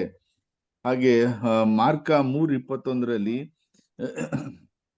ಯೇಸುಸ್ವಾಮಿ ಈ ಒಂದು ಹೊಸ ಕಾರ್ಯವನ್ನ ಪ್ರಾರಂಭಿಸುವಾಗ ಅಲ್ಲಿ ತುಂಬಾ ವಿರೋಧ ವ್ಯಕ್ತವಾಗ್ತದೆ. ಇವನ್ ಅವರ ತಾಯಿ ಮತ್ತೆ ಬಂಧುಗಳೆಲ್ಲ ಬಂದು ಅವರನ್ನ ಅಲ್ಲಿಂದ ಕರ್ಕೊಂಡು ಹೋಗುವ ಒಂದು ಅವಸ್ಥೆ ಬರ್ತದೆ. ಸೊ ಹಾಗಾಗಿ ಹಳೆಯ ಒಡಂಬಡಿಕೆಯಲ್ಲಿ ಈಗ ಒಂದು ಏನಾದ್ರು ಮನುಷ್ಯ ತಪ್ಪು ಮಾಡಿದ್ರೆ ಅವನನ್ನ ನಾಶ ಮಾಡ್ತಾ ಇದ್ರು, ಅವನು ಇಲ್ಲವಾಗಿ ಮಾಡ್ತಾ ಇದ್ರು. ಅಥವಾ ಅವನಿಗೆ ಕುಷ್ಠರೋಗ ಬಂತು ಅಂದ್ರೆ ಅವನನ್ನ ಊರಿಂದ ಆಚೆನೆ ಹಾಕ್ಬಿಡ್ತಾ ಇದ್ರು. ಆದ್ರೆ ಯೇಸುಸ್ವಾಮಿ ಹೊಸ ಒಡಂಬಡಿಕೆಯಲ್ಲಿ ಒಂದು ಹೊಸ ಕಾರ್ಯವನ್ನ, ಅಂದ್ರೆ ಆ ವ್ಯಕ್ತಿಯಲ್ಲಿ ಇರುವಂತಹ ದುಷ್ಟ ಶಕ್ತಿಯನ್ನ ಗುರುತಿಸುವಂತ ಒಂದು ಕಾರ್ಯವನ್ನ ಮಾಡ್ತಾ ಇದ್ದಾರೆ. ಲೂಕ 4:18 ದೇವರಾತ್ಮ ನನ್ನ ಮೇಲಿದೆ, ಇದು ಯೆಶಾಯ ಪ್ರವಾದಿ 61:1-2 ಆದ್ರೆ ಯೇಸು ಸ್ವಾಮಿ ಅಲ್ಲಿರುವ ಯೆಶಾಯ ಪ್ರವಾದಿಯ ಮಾತುಗಳನ್ನ ಇಲ್ಲಿ ಬಳಸ್ತಾರೆ, ಆದ್ರೆ ಒಂದು ಮಾತನ್ನ ಅಲ್ಲಿ ಬಿಟ್ಬಿಡ್ತಾರೆ. ಯಾಕಂದ್ರೆ ಅದು ಮುಯಿ ತೀರಿಸುವಂತ ಕಾರ್ಯ. ಸೊ ಇದನ್ನ ಯೇಸು ಸ್ವಾಮಿ ಮಾಡದೇ ಇರುವಾಗ ಅಲ್ಲಿನ ಜನರಿಗೆ ಕೋಪ ಬರ್ತದೆ. ಸೊ ಅವರನ್ನ ಹಿಡ್ಕೊಂಡು ಆಚೆ ದಬ್ಬಲಿಕ್ಕೆ ಹೋಗ್ತಾರೆ. ಅಂದ್ರೆ ಮುಗಿ ತೀರಿಸುವ ಕಾರ್ಯ ಅವ್ರಿಗೆ ಗೊತ್ತು, ಅದೆಲ್ಲ ಬೈಹಾಟ್ ಆಗ್ಬಿಟ್ಟಿದೆ ಅವ್ರಿಗೆ. ಆದ್ರೆ ಯೇಸು ಸ್ವಾಮಿ ಪರ್ಪಸ್ ಆಗಿ ಆ ಒಂದು ಮಾತನ್ನ ಇಲ್ಲಿ ಬಿಡ್ತಾ ಇದ್ದಾರೆ. ಯಾಕಂದ್ರೆ ಇದು ಹೊಸ ಟೀಚಿಂಗು, ಇಲ್ಲಿ ಹೊಸ ಒಂದು ಕಾರ್ಯವನ್ನ ಯೇಸು ಸ್ವಾಮಿ ನಮಗೆ ಕಲಿಸ್ಬೇಕಾಗಿರ್ತದೆ. ಅಂದ್ರೆ ಮುಯಿ ತೀರಿಸೋದು ಬೇಡ, ಪ್ರೀತಿಸುವುದು ಬೇಕು ಎಂಬುದಾಗಿ. ಸೊ ಸೈತಾನನ ನಿಗ್ರಹಿಸುವಂತ ಒಂದು ಕಾರ್ಯವನ್ನ ಯೇಸು ಸ್ವಾಮಿ ಅಲ್ಲಿ ಮಾಡ್ತಾರೆ. ಒಬ್ಬ ವ್ಯಕ್ತಿಯಲ್ಲಿ ಅವನಲ್ಲಿ ಒಂದು ದುಷ್ಟಶಕ್ತಿ ಕಾರ್ಯ ಮಾಡ್ತಾ ಇದ್ರೆ ಅದನ್ನ ನಾವು ಗುರುತಿಸ್ಬೇಕು. ವ್ಯಕ್ತಿನೇ ನಾವು ದೋಷಿಯನ್ನಾಗಿ ಮಾಡಬಾರದು. ಅವನಲ್ಲಿ ಕ್ರಿಯೆ ಮಾಡ್ತಿರುವ ಆ ದುಷ್ಟಶಕ್ತಿಯನ್ನ ನಾವು ಗುರುತಿಸ್ಬೇಕು ಎಂಬುದನ್ನ ಅಲ್ಲಿ ನಾವು ಕಲ್ದಿಕ್ಕೆ ಬರ್ತದೆ. ನಮ್ಗೆ ಶತ್ರುಗಳು ಯಾರಂತ ನಾವು ಜನರನ್ನ ಫಿಕ್ಸ್ ಮಾಡಿಟ್ಬಿಡ್ತೀವಿ. ಆದರೆ ಆಕ್ಚುಲಿ ಆ ಜನರೆಲ್ಲ ನಮ್ಗೆ ಶತ್ರುಗಳು. ಅವರಲ್ಲಿ ಕ್ರಿಯೆ ಮಾಡುತ್ತಿರುವಂತಹ ದುಷ್ಟಶಕ್ತಿಗಳೇ ನಮಗೆ ಶತ್ರುಗಳು. ಅವನಲ್ಲಿರುವ ಶೈತಾನ ಶಕ್ತಿಯೇ. ಮತ್ತೆ 28ನೇ ವಚನದಲ್ಲಿ ಯೇಸು ಸ್ವಾಮಿ ಆ ಮುಯಿ ತೀರಿಸುವ ಕಾರ್ಯವನ್ನು ಬಿಟ್ಟಾಗ ಅವರಿಗೆ ಕೋಪ ಬಂದು ಅವ್ರನ್ನ ಎಳೆದು ಹೋಗ್ತಾರೆ. ಸೊ ಅದೇ ರೀತಿ ಯೋಹಾನನ ಶುಭ ಸಂದೇಶ 12:4 ಆ ಯೂದನ ಬಗ್ಗೆ ಅಲ್ಲಿ ತಿಳಿಸ್ಕೊಡ್ತಾ ಇದ್ದಾರೆ. ಯಾವಾಗ ಆ ಮಹಿಳೆ ಬಂದು ಆ ಬೆಲೆ ಬಾಳುವಂತಹ ಸುಗಂಧ ತೈಲವನ್ನು ಯೇಸು ಸ್ವಾಮಿ ಪಾದಗಳಿಗೆ ಹಚ್ಚಿದಾಗ ಅವನು ಮಾತನಾಡ್ತಾನೆ. ಸೊ ಇಲ್ಲಿ ಕೂಡ ನಾವು ನೋಡ್ತೀವಿ, ಅಲ್ಲಿ ಯೂದನು ಏನೇ ಮಾತನಾಡಿದ್ರು, ಇದನ್ನ ಕಾರ್ಯ ಯೇಸು ಸ್ವಾಮಿಗೆ ಗೊತ್ತಿದ್ರು ಅವನನ್ನ ಶತ್ರು ತರ ಯಾವತ್ತೂ ನೋಡಿಲ್ಲ, ಅವನನ್ನ ಮಿತ್ರನಾಗಿಯೇ ನೋಡ್ತಾರೆ. ಸೊ ಹಾಗೆ ನಮ್ಗೆ ಗೊತ್ತಾಗ್ತದೆ ಯೇಸು ಸ್ವಾಮಿ ಒಂದು ಹೊಸ ಕಾರ್ಯವನ್ನ ತಿಳಿಸ್ತಾ ಇದ್ದಾರೆ. ಅಂದ್ರೆ ವ್ಯಕ್ತಿಗಳನ್ನೆಲ್ಲ ನಾವು ದೋಷಿ ಮಾಡಬೇಕಾಗಿರೋದು ಅವರಲ್ಲಿ ಕ್ರಿಯೆ ಮಾಡುತ್ತಿರುವಂತಹ ಸೈತಾನ ಶಕ್ತಿ ಅಥವಾ ದುಷ್ಟ ಶಕ್ತಿ ಎನ್ನುವುದ. ಅದೇ ರೀತಿ ಯೋಹಾನ 12:4 ಸಾರಿ 12:4 ಯಾಕೋಬ ಮತ್ತು ಯೋಹಾನ ಆ ಸಮಾರ್ಯದ ವಿರುದ್ಧ ಬೆಂಕಿ ಮಳೆಯನ್ನ ಸುರಿಸುವಂತ ಒಂದು ಕಾರ್ಯವನ್ನ ಯೇಸು ಸ್ವಾಮಿನಲ್ಲಿ ನಿವೇದಿಸ್ತಾರೆ. ಆದ್ರೆ ಯೇಸು ಸ್ವಾಮಿ ಅದಕ್ಕೆ ಅವಕಾಶ ಕೊಡಲ್ಲ. ಇದು ಹಳೆ ಒಡಂಬಡಿಕೆಯ ಮೈಂಡ್ ಸೆಟ್ ಆಗಿರ್ತದೆ ಅವ್ರದ್ದು. ಅಂದ್ರೆ ಮುಯಿ ತೀರಿಸುವಂತ ಒಂದು ಕಾರ್ಯ ಆಗಿರ್ತದೆ. ಯೇಸು ಸ್ವಾಮಿ ಅದನ್ನ ಇಲ್ಲಿ ತಿದ್ದಿ ಕೊಡ್ತಾ ಇದ್ದಾರೆ. ಆಮೇಲೆ ಲೂಕ 10:1 ಶಿಷ್ಯರನ್ನು ಅವರು ತಾವು ಹೋಗ್ಬೇಕಾದ ಸ್ಥಳಕ್ಕೆ ಮುಂದಾಗಿ ಕಳಿಸ್ಕೊಡ್ತಾ ಇದ್ದಾರೆ. ಯಾಕೆ ಅಂದ್ರೆ ಆ ಸ್ಥಳಗಳಿಗಾಗಿ ಪ್ರಾರ್ಥಿಸಲು. ಯಾಕಂದ್ರೆ ಆ ಊರುಗಳಲ್ಲಿ ಇರುವಂತಹ ದುಷ್ಟ ಶಕ್ತಿಗಳನ್ನ ದಮನ ಮಾಡಲು ಯೇಸು ಸ್ವಾಮಿ ಇವರಿಗೆ ಅಧಿಕಾರವನ್ನ ಕೊಟ್ಟು ಕಳಿಸ್ತಾರೆ. ಸೊ ಆವಾಗ ಅವರು ಅದೇ ರೀತಿ ಮಾಡುವಾಗ ಇವನ್ ಶೈತಾನ್ ದುಷ್ಟಶಕ್ತಿಗಳು ಅವರನ್ನ ಬಿಟ್ಟು ಹೋಗುವಂತ ಕಾರ್ಯವನ್ನ ನಾವು ನೋಡ್ತೇವೆ. ಸೊ ಅದೇ ರೀತಿ ಯೇಸು ಸ್ವಾಮಿ ನಮ್ಮೆಲ್ಲರಿಗೂ ಕೂಡ ಇಂತಹ ಒಂದು ಅಧಿಕಾರವನ್ನ ಕೊಟ್ಟಿದ್ದಾರೆ. ಆ ಅಧಿಕಾರವನ್ನ ನಾವು ಉಪಯೋಗಿಸಬೇಕಾಗಿದೆ. ಮತ್ತೆ ಕೊಲೋಸ್ಯ 2:15 ಬಲಾಢ್ಯರನ್ನು ಒಡೆಯರನ್ನು ನಿರಾಯುಧಗಳನ್ನಾಗಿ ಮಾಡಿದ್ದಾರೆ. ಸೊ ದುಷ್ಟಶಕ್ತಿಗಳು ಸೆರೆಯಾಳುಗಳಾಗಿದ್ದಾರೆ. ಅಂದ್ರೆ ಹಳೆ ಒಡಂಬಡಿಕೆಯಲ್ಲಿ ಇಂಥ ಒಂದು ಕಾರ್ಯ ನಡೀತಾ ಇತ್ತು. ಆದರೆ ಹೊಸ ಒಡಂಬಡಿಕೆಯಲ್ಲಿ ಈ ದುಷ್ಟಶಕ್ತಿಗಳು ಅವರೇ ಬಲಾಢ್ಯರು, ಒಡೆಯರು, ಮನುಷ್ಯರಲ್ಲಿ ಕ್ರಿಯೆ ಮಾಡುವಂತವ್ರು, ಅವರನ್ನೇ ನಿರಾಯುಧವಾಗಿ ಮಾಡಿದ್ದಾರೆ ಪ್ರಭು ಯೇಸು ಸ್ವಾಮಿ. ಮತ್ತೆ ಇದೇ ರೀತಿ ಶಿಲುಬೆಯ ಜಯದ ಮೂಲಕ ಯೇಸು ನಮಗೆ ಈ ಅಧಿಕಾರವನ್ನ ಕೊಟ್ಟಿದ್ದಾರೆ. ಆದ್ರೆ ಸೈತಾನು ನಮ್ಮನ್ನ ದುರ್ಬಳಕೆ ಮಾಡ್ಕೊಳ್ತಾನೆ, ನಮ್ಮನ್ನ ಉಪಯೋಗಿಸ್ತಾನೆ. ಅದಕ್ಕೆ ಒಂದು ಉದಾಹರಣೆ ಕೊಟ್ರು. ರಸ್ತೆಯಲ್ಲಿ ಹೋಗುವಾಗ ಮಳೆಗಾಲ ನೀರು ಹಾರಿದ್ರೆ ಹೇಗೆ ಅನ್ನೋದು ಉದಾಹರಣೆಯನ್ನ ಕೊಟ್ರು. ಸೊ ನಾವು ಎಚ್ಚರಿಕೆಯಿಂದ ಇರಬೇಕು. ಇಂಥ ಕೇಡುಗಳಿಂದ ನಮ್ಮನ್ನು ಕಾಪಾಡಿ ಅಂತ ಯೇಸು ಸ್ವಾಮಿ ಅದಕ್ಕೆ ಪ್ರಾರ್ಥನೆಯಲ್ಲಿ ಕಳ್ಸಿಕೊಟ್ಟಿದ್ದಾರೆ. ಸೈತಾನ ನಮ್ಮನ್ನ ದುರ್ಬಳಕೆ ಮಾಡ್ಕೊಳ್ಳೋದಾಗಿ ನಾವು ಎಚ್ಚರಿಕೆಯಿಂದ ಇರಬೇಕು ಅಂತೇಳಿ.